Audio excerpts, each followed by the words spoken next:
Hi everyone, it's Alicia. If you're new here, welcome. If not, welcome back, and thank you for supporting me. Don't forget to hit that subscribe and like button. It really helps me out.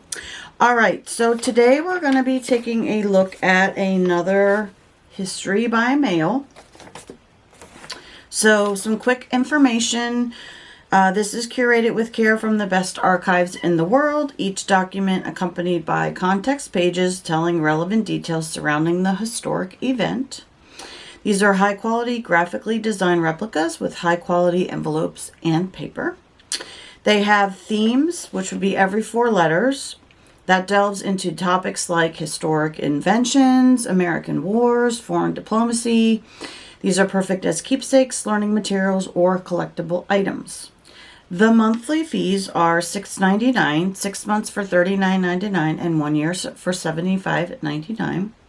They have a U.S. holiday year-long subscription, which is $75.99. The holiday plus Hanukkah, $83.99, or the holiday plus Christmas is $83.99. They also have historic World War II cartoons and posters, which is 25 cards for $21.99. The historic cartoons box of set of 50, which is $49.99. And that is also in a video that I did a couple weeks back or a couple months back. History's first Christmas card set of 5, which is $19.99.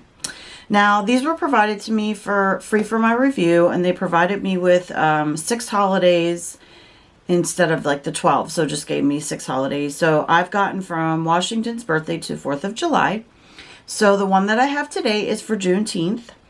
And the last one I will be getting is 4th of July. So I do always try to post these on the day of the holiday, so should be able to get this one out in time. I also have a code. It is Alicia 10.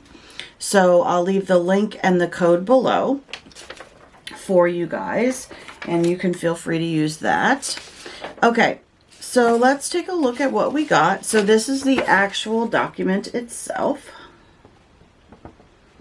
And they always include, what this says and all of the information behind the document and what was going on in the period and all of that good stuff. Because, that's kind of hard to read. So this one, like I said, is Juneteenth. So Juneteenth commemorates June 19th, 1865. And that's the date on which the enslaved people in Galveston, Texas finally received the news that they were free. All right. So they give us 2 full pages almost. This is like a letter, and then this is double-sided full on information. So this is actually the order.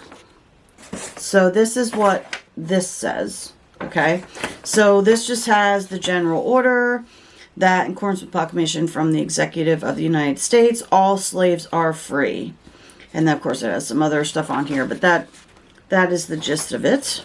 And on the other page, it explains all of the history behind that.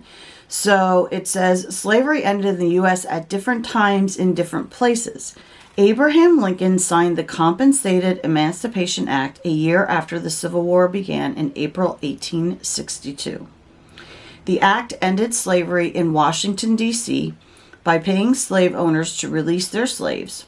Later that year, Congress enacted a Confiscation Act that freed the slaves of people in rebellion against the U.S., and a Militia Act gave the president power to use freed slaves in any military capacity.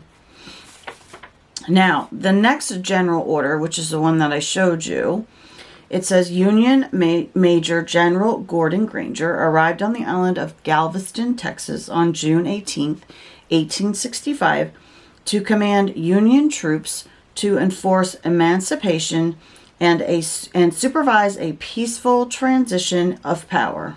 Union soldiers marched through Galveston the following day, reading General Order 3 and informing Texans that all slaves were free.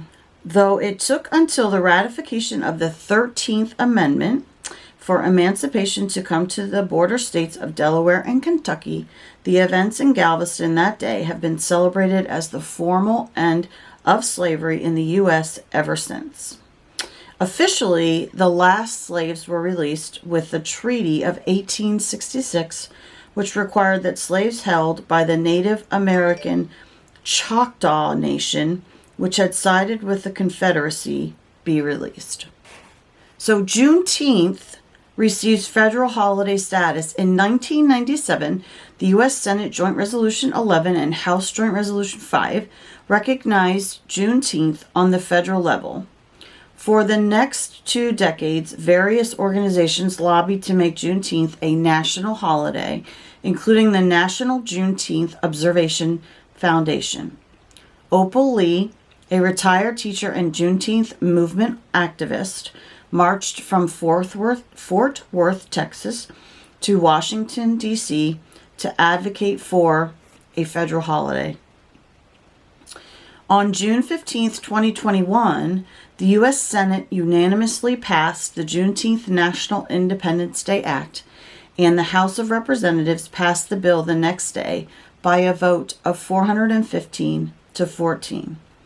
President Biden signed the bill on June 17th, and the first federal Juneteenth was celebrated 2 days later on June 19th, 2021. All right. So that is the history of Juneteenth, which is really interesting because I actually hadn't known all of that. So that's really cool. And so if you're interested in this subscription, I'll leave all of the information below. I think it is a really neat subscription and it's so affordable. So whether you get it for yourself or a history lover in your family or friends, I think it makes a really, really great gift. All right, so I'll leave all the info below. Don't forget to like and subscribe, and thanks for spending the time with me today.